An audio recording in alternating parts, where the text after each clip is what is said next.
Now, usually cells will divide maybe 20 to maybe 50 times, and then that lineage is pretty well shut down because there's real risk, certainly, of accumulation of mutations which can lead to abnormal cell lines after, say, 20 to 50 times of cell division.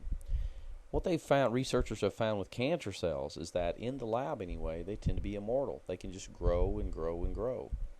Now, if a tumor is relatively localized, then it may very well be treated with radiation. And of course, radiation is just high energy that does damage to DNA of cells. Well, what it typically does, though, it creates more damage in cancer DNA than in the DNA of normal cells, because cancer cells, usually the reason they become cancerous is because they can't repair their DNA, and the normal cells can still repair DNA. So cancer cells have lost the ability to repair their DNA. Now, in some cases, of course, a tumor can be surgically removed, but whenever you have cancer cells breaking loose, getting into the lymphatic system, cardiovascular system, and then spreading throughout the body, then metastatic tumors will typically have to be treated with chemotherapy because they're just so widespread. Now, chemotherapy really involves the use of drugs that disrupt the cell cycle. Now, one example of a chemotherapy drug is Taxol. Taxol is actually a compound that was found in the bark of the Pacific yew tree. And what Taxol can do is actually freeze the mitotic spindle. Remember those microtubules that emanate from centrosomes? It can freeze the mitotic spindle after the spindle forms. That way the cell can't get past metaphase. So it stops cell division. And Taxol has been used in lung, ovarian, and breast cancers. Vinblastine is another drug that's been used. It comes from the periwinkle plant, and it prevents the mitotic spindle from even forming. It's been used in Hodgkin's lymphoma, in lung, breast, and testicular cancer. Now, for cancers that are called ER+, which refers to estrogen receptor plus, they can be treated with tamoxifen. Tamoxifen actually blocks these estrogen receptor active sites, and so that way the cell can't be signaled to go ahead and divide. So there are a number of ways in which these chemotherapies work, and upon which receptors or cells and the effects that they have. Now, the side effects of chemotherapy are due to the drug's effects on these rapidly dividing cells. For instance, intestinal cells, normal intestinal cells, which are rapidly dividing cells, will be affected by the chemotherapy, and that's what leads to the nausea feeling. Oftentimes individuals experience hair loss because the effect on normal follicle cells. And individuals oftentimes are actually at increased risk of infection because of the impact of holding down the division rate of immune cells. Now, we're going to move on into looking at chromosomes for a bit of time. We're going to talk about homologous chromosomes. We're going to talk about cells being haploid and diploid. We're going to talk about somatic cells and gametic cells, and we're going to look at the human life cycle. Now, when we use the term homologous or homologs for chromosomes, we're referring really to chromosomes that are similar in many ways. Homo means same. So chromosomes are matched in homologous pairs. So we look over here and we have homologous chromosomes. So these two chromosomes are homologous. Now they are replicated chromosomes consisting of two sister chromatids each. Now, these two chromosomes, these two replicated chromosomes, they are homologous. They're the same in that they code for the same characters, their links will be the same, their centromere placements will be the same. So that's how they're the same. Now, what we have in most all of our somatic cells, in other words, our body cells that are not gametes, is we have in almost all of our somatic cells 46 chromosomes. In other words, 23 pairs. Now, when we say 23 pairs, that's because we get one set of 23 from mom, and we get one set of 23 from dad. So if we look at this karyotype, this picture here is called a karyotype, which is a picture of the chromosomes from an individual. We see here's chromosome 1. We're going to pretend we know it's from mom. Here's chromosome 1 from dad. So that's one homologous pair. Okay, if we go over here, this is chromosome 2 from mom. We're going to pretend we know. Chromosome 2 from dad. This is a second homologous pair. Here's a third homologous pair, a fourth homologous pair, and so on. And we see that we have 22 homologous pairs of what are called autosomes. We have a 23rd pair of chromosomes. They're called the sex chromosomes. And this individual's male because the sex chromosomes are X and Y. So we have a chromosome number 1 from mom, a chromosome number 1 from dad, and they're homologous. Once again, how are chromosomes homologous? What does it mean to say they're homologous? Well, once again, if we look here, the centromere, remember the constricted region is the centromere. The centromere placement is the same. That's one of the ways in which homologous chromosomes are the same. Also, the links will be the same. Now, I know you can look over here at this karyotype, and this chromosome 1 here certainly looks longer than this one. But some of that is because of the way that the karyotype was prepped. Now, as I said before, if there is the two homologous chromosomes code for the same characters. For instance, let's say there's a gene here that's involved in eye color. I'll tell you, let's go to this orange band here. Let's say there's a gene at this orange band that's a part of coding for eye color. Then what's going to be on the homolog? A gene that codes for eye color. So eye color is the character. Homologous chromosomes code for the same characters. So they have genes coding for the same characters at the same loci. Loci is location. So this orange band and this orange band are loci. They're locations on the chromosome. Now, what we can have is we can have, let's say this gene for eye color, let's give it a big B gene. Let's call it a big B gene. B as in boy. Well, let's say that this gene is also a big B gene. So we would say that this individual has a big B got a big B gene from mom and a big B gene from dad. We would say the individual is homozygous. Okay? Or mom could have given a big B gene and dad could have given a little b gene. In that case, we would say the individual is heterozygous. Or we could say the individual, let's say for instance the individual has a little b gene from mom here and a little b gene from dad. That means the individual would be homozygous recessive. I didn't mention that a bit ago, but two big B's would be homozygous dominant, two little b's homozygous recessive.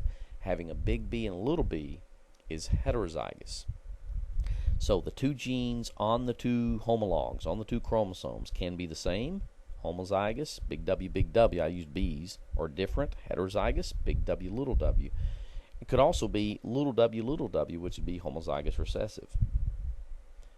Now also these homologous chromosomes will have very similar staining patterns. Now here's something that's kind of interesting.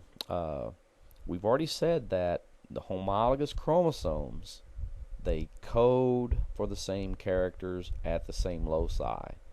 Well, that's generally true, except for the sex chromosomes X and Y. The Y chromosome has about 78 genes. The Y chromosome has about 1,100 genes. So these two chromosomes, they're not truly homologous. They're partially homologous. But during cell division, they do behave as homologs, and we'll talk more about that later. But the truth is, only small parts of the X and Y chromosome are homologous.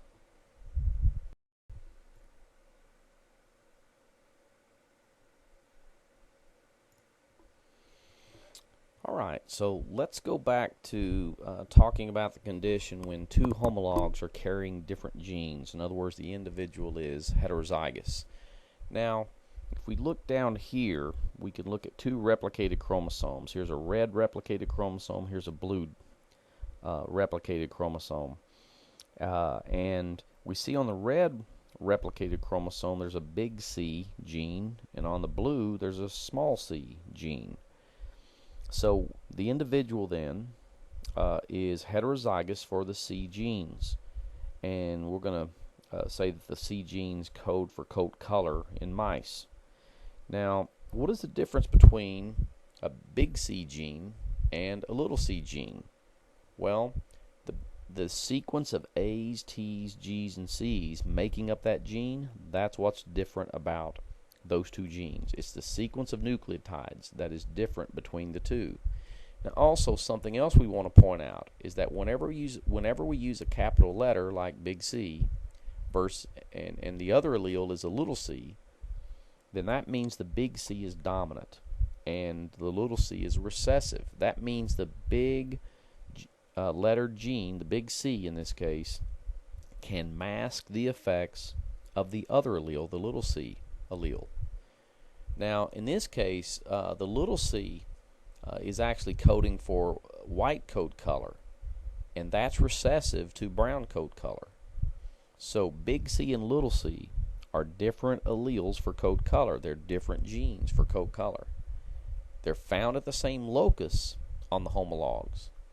Now, we can look on this same pair of homologs and see there's also down the way we find a big E on the red replicated chromosome and a little e on the blue replicated chromosome. Once again, we would say the individual is heterozygous because the individual has a big E and the little e. It has two different alleles. And hetero actually means different. So the two alleles are different from one another. One's a big E that codes for black eyes, and on the homolog there's a little e that codes for pink eyes.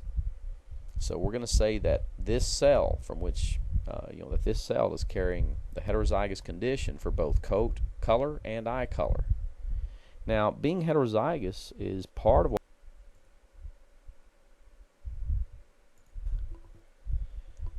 Now, gametes, in other words sex cells, like sperm or eggs, will have a single set of chromosomes. So we say that gametes are haploid, and we can represent the haploid condition with a lowercase n.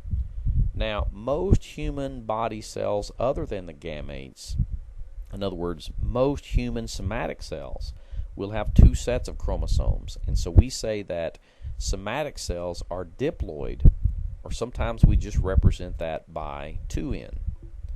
So for humans, we would say that the diploid number, in other words 2n, equals 46. And for gametes, we would say that they're n and they equal 23. Now, earlier we noted that we have these two chromosomes represent one homologous pair. Here's a second homologous pair and a third homologous pair, and so on.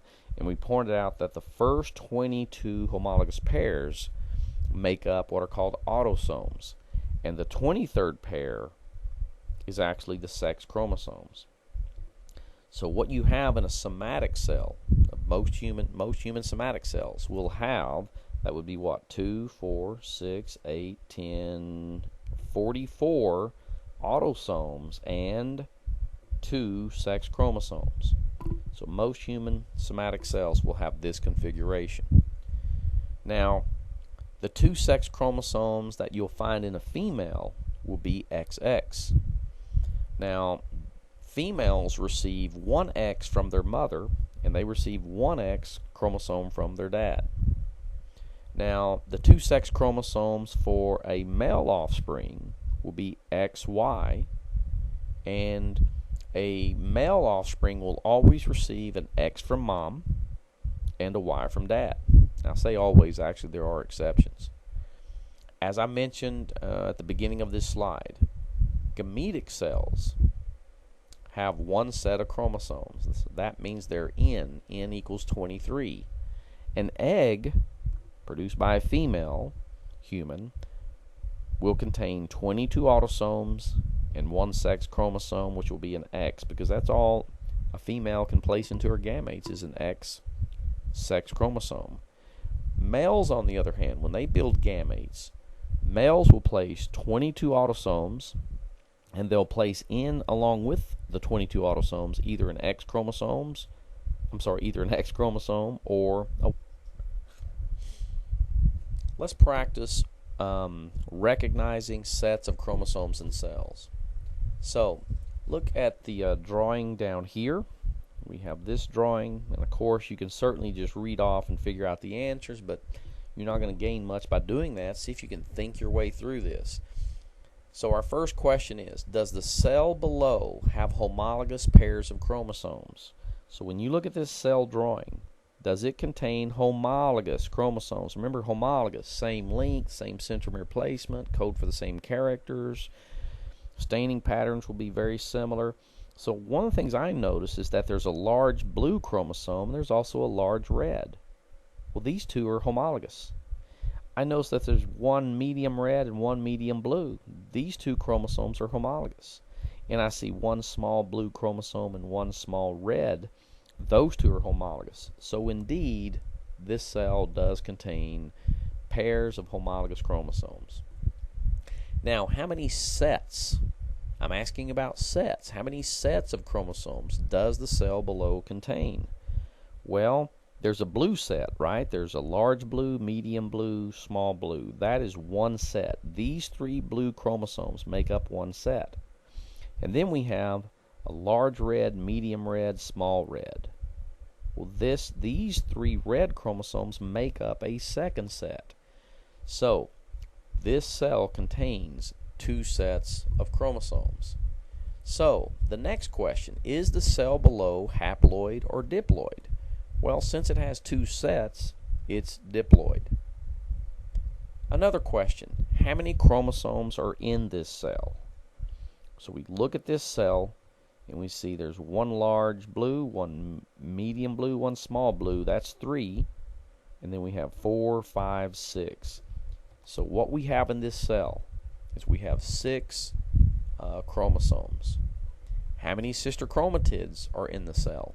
Well, we know that each chromosome consists of 2 sister chromatids. And we've already identified there are 6 chromosomes in the cell. So therefore, there are 12 sister chromatids in the cell. What about the number of DNA molecules? We know that a chromatid consists of 2 strands which make up one DNA molecule. So this sister chromatid is a DNA molecule. This sister chromatid is a DNA molecule. This sister chromatid is a DNA molecule, as is this one, and so on. So we count up the number of DNA molecules and we come up with 12, because a chromatid and DNA molecule are synonymous. How many DNA strands? We know there are 2 strands per DNA molecule, so that must be 24. So for this cell, drawing that we have at the bottom of this slide, would you represent the nuclear condition of this cell as being 2N or N? Certainly it's 2N because it's diploid. Now, what about this cell? If it were in the haploid condition, how many chromosomes would it have? So we know that its diploid configuration consists of 6 chromosomes. What about the haploid? In other words, when this species produces gametes, how many chromosomes would be within that gamete? Well, it's going to be half of the diploid number. So the answer to that question is 3.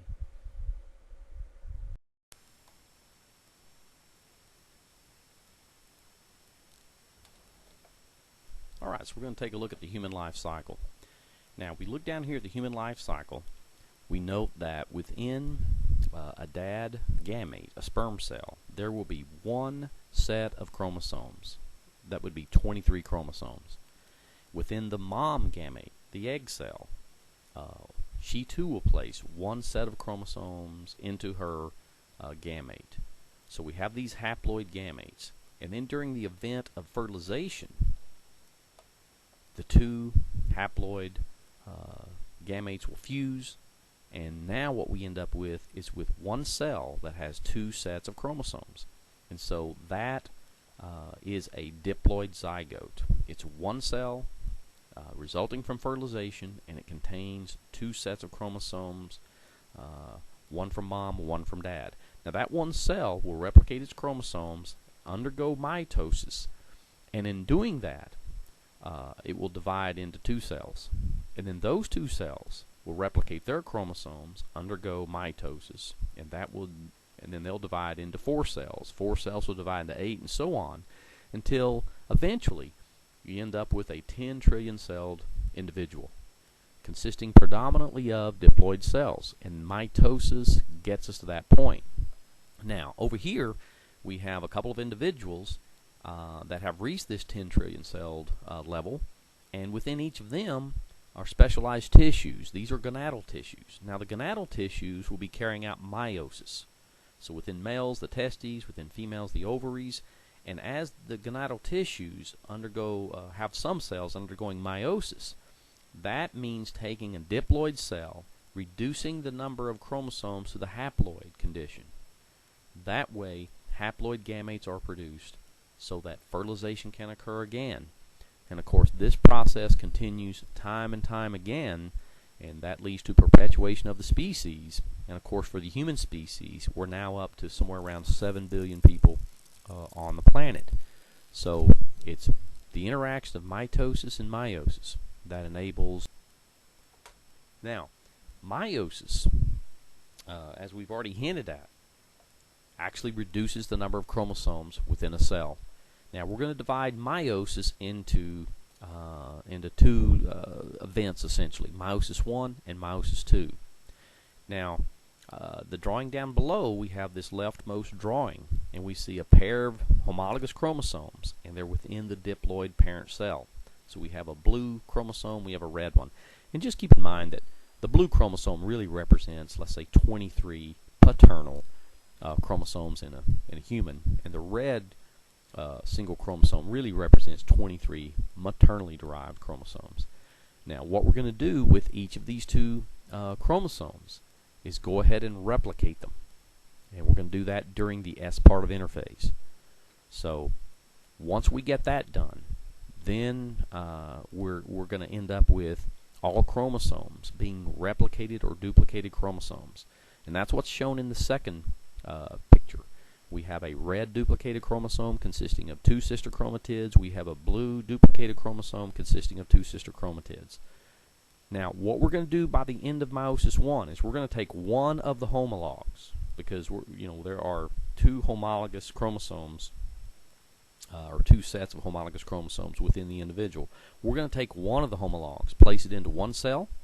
We're going to take the other homolog, place it into a different cell. So what we accomplish by the end of meiosis 1 will be separation of homologous chromosomes. Now, look at the result by the end of meiosis 1. We have 2 cells, but there's only one set of chromosomes within each of the 2 cells. So each cell is actually haploid. So we've already reduced the number of chromosomes in humans from 46 to 23 by the end of meiosis 1. Now, that's what we're going to accomplish in meiosis 1. 2 haploid cells, and by the way, they're going to be genetically different from one another, and we're going to talk about crossing over and independent assortment in a little bit. But it's both crossing over and independent assortment that helps us have 2 genetically distinct cells by the end of meiosis 1. Now, we get into meiosis 2, what we're going to do is we're going to separate sister chromatids. That's what we accomplish by the end of meiosis 2. So let's take the top meiosis 1 cell. It's a red duplicated chromosome. We're going to take one sister chromatid. We'll take the top sister chromatid. We're going to split it off into one cell. We're going to take the bottom sister chromatid and put it into a different cell. We're going to do the same thing with the blue chromosome drawing as well. We're separating sister chromatids by the end of meiosis II. That's the key event of meiosis II. Now, what we're going to end up with by the end of meiosis II are 4 haploid cells, and they will be genetically different from one another. That is key about meiosis. Now, as I was saying a bit ago, before we can even get started in meiosis, we have to run the cell through S part of interphase. We have to run it all the way through interphase, and that's what's being shown on this slide on the left. We have a cell that's in interphase. We see the centrioles within centrosomes. We can see the chromatin within the nuclear envelope, and one of the things we're going to be doing is running the nucleus through G1, where we duplicate our organelles and proteins, and once we get the thumbs up at the G1 checkpoint, we'll move on into the S part of interphase, and that's where we replicate our chromosomes. So then we can get started in meiosis I. Now, the first phase in meiosis I is prophase I.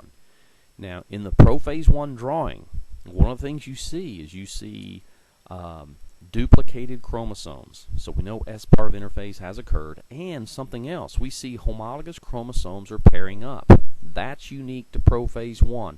That happens nowhere else. No other phase will we get that occurring.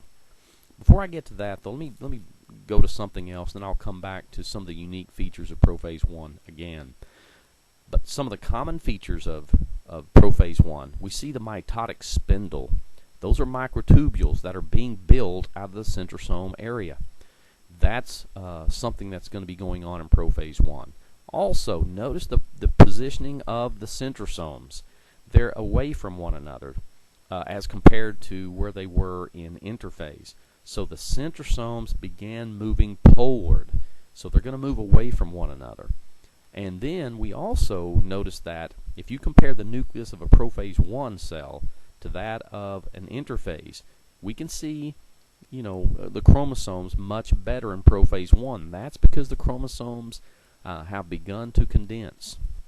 Another feature of prophase I is fragmentation of the nuclear envelope, and we see that here. So there are only fragments of the nuclear envelope remaining. So that's another characteristic of prophase I. Now, something I was mentioning a bit ago is that in prophase I, and this is a real distinct characteristic, and that is the duplicated homologous chromosomes. They come together. We call that synapsis. So they pair up.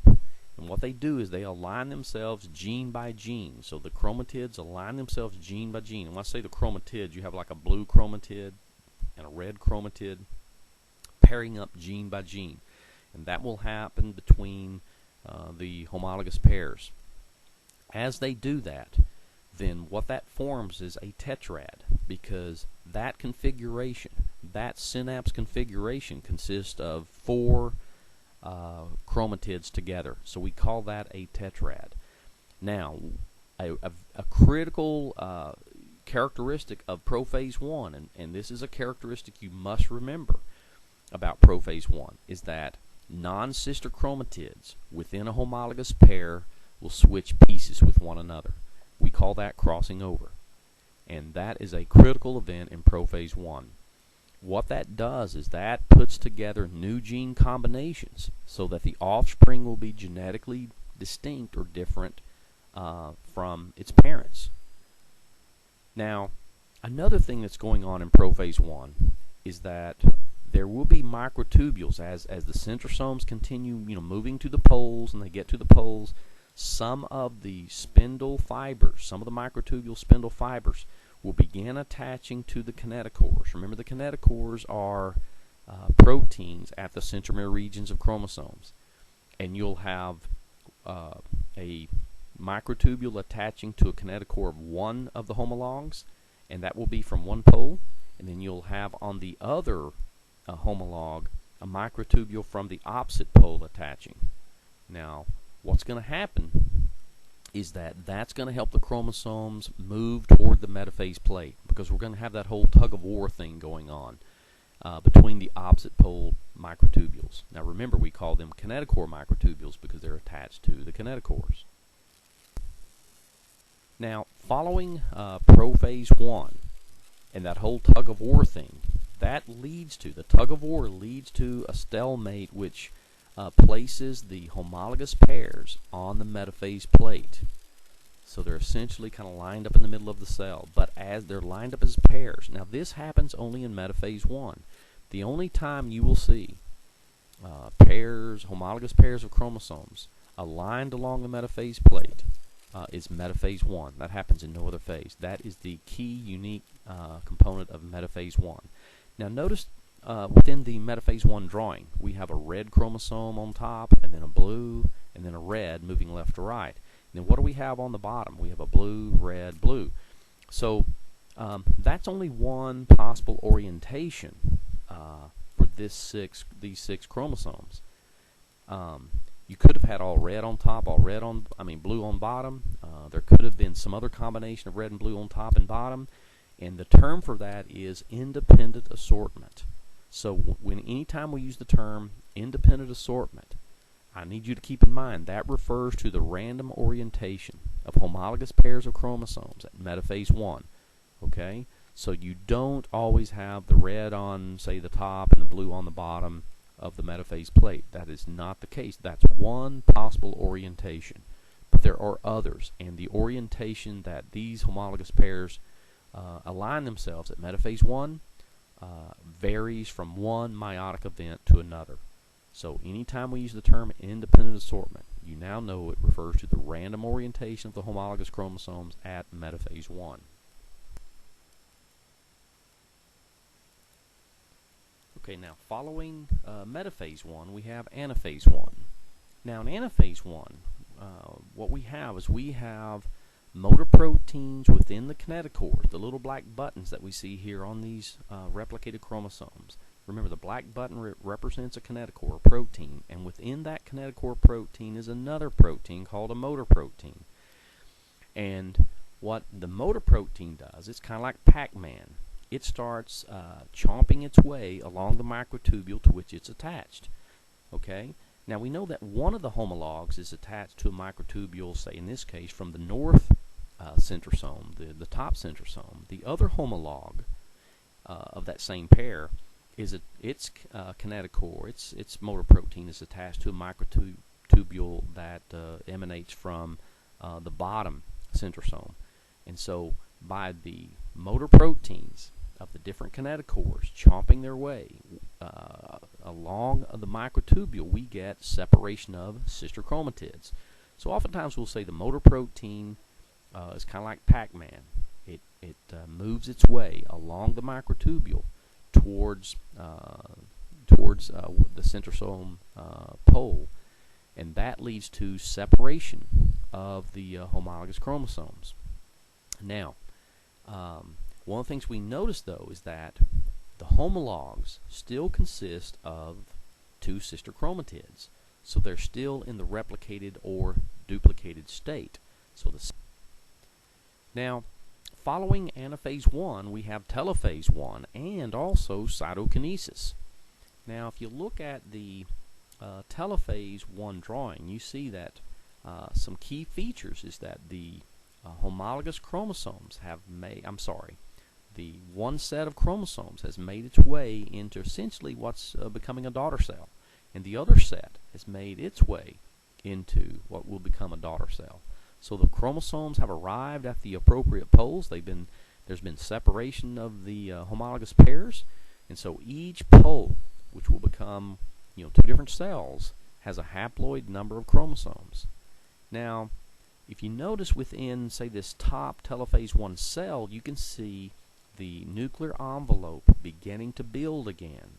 So a nuclear envelope will begin to build around this haploid nucleus, and the nuclear envelope will begin to build around the haploid nucleus within the other cell.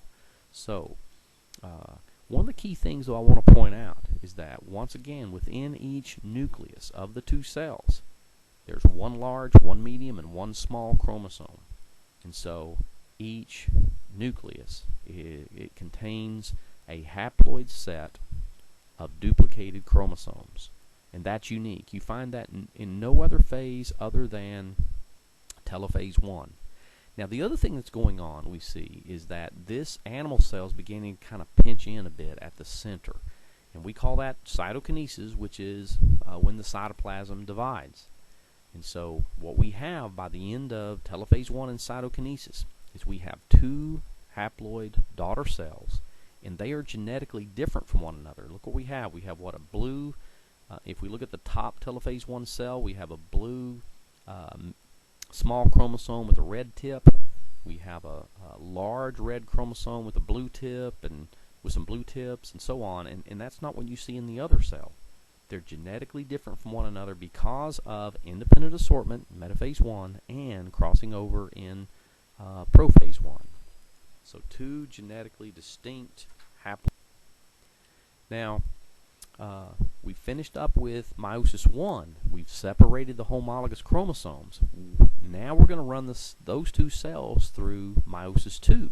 And in meiosis 2, remember we said that we're going to separate the sister chromatids from one another.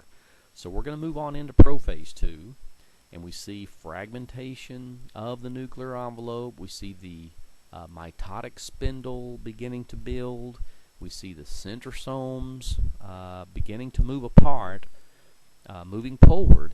And so these are characteristics that are similar to what we saw back in prophase 1 and even prophase of mitosis. Okay?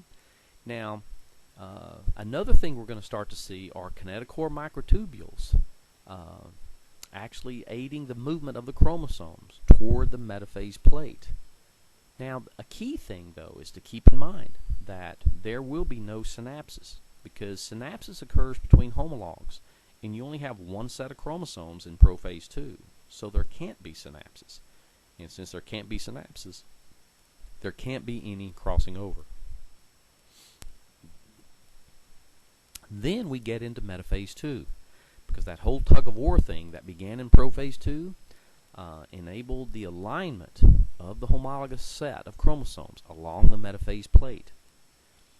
We can see, of course, the sister chromatids can dangle off of that metaphase plate, but we have the chromosomes lining up, single file at metaphase plate. There has been no independent assortment because we only have one set of chromosomes. We can't have independent assortment without homologous.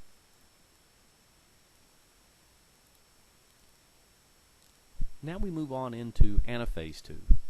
Now, when you look at anaphase 2, what we see, and this is the key event of anaphase 2, and that is we have one sister chromatid of a duplicated chromosome going to one pole of the cell, and the other sister chromatid is going to the opposite pole.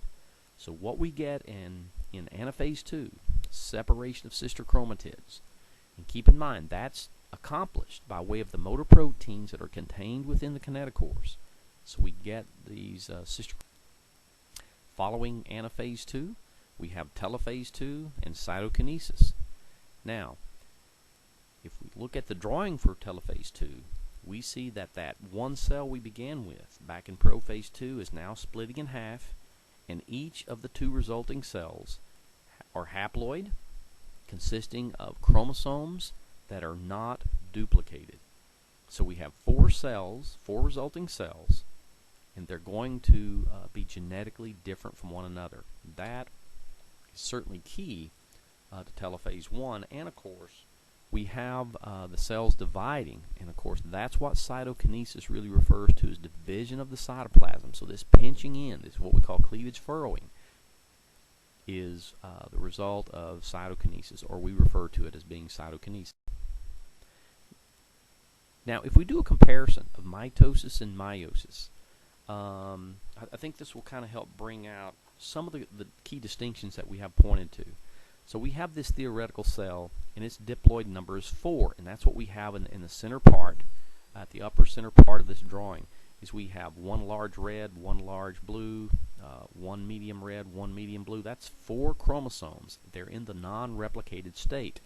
Now let's take this cell and let's go to, say, a somatic cell of this species. And what that species would do in a somatic cell, of course, is run that cell through S part of interphase so that each of the 4 chromosomes are replicated or duplicated, and then in the case of mitosis, eventually at metaphase, all 4 of those chromosomes will be lined up single-filed along that metaphase plate. Now let's compare that to what this species, this theoretical species, would be doing with those 4 chromosomes in meiosis in their gonadal tissue.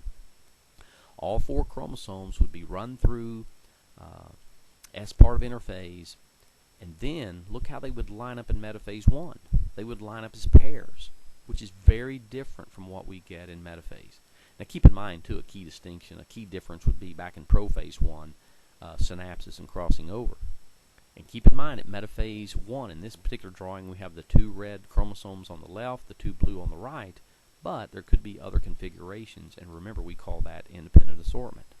So anyway, we can compare metaphase and metaphase 1 and see that the way that the chromosomes align is very different. They line up as pairs on the metaphase plate in metaphase 1. They line up single file in metaphase. So what that allows then is that allows separation of homologous pairs by the end of meiosis 1, so that there are 2 resulting cells, each having a haploid set of duplicated chromosomes. Whereas in the case of mitosis, we get separation of sister chromatids, and that results in 2 daughter cells. And look at the 2 daughter cells genetically; they're going to be identical to one another. Whereas by the end of meiosis 1, the 2 resulting cells will be genetically different from one another. And once again, crossing over is key in that, as is independent assortment. And then, of course, we run the, in the case of the meiosis side, we run each of the 2 cells through meiosis 2. That leads to a total of 4 cells being produced. Each is haploid, and each is genetically different from one another. That is key in my. Okay, so we've been talking about independent assortment at metaphase 1 and crossing over, helping organisms to produce varied offspring, genetically varied offspring. Random fertilization is a part of this as well. So just a reminder, independent assortment occurs at metaphase 1. It's the random orientation of homologs.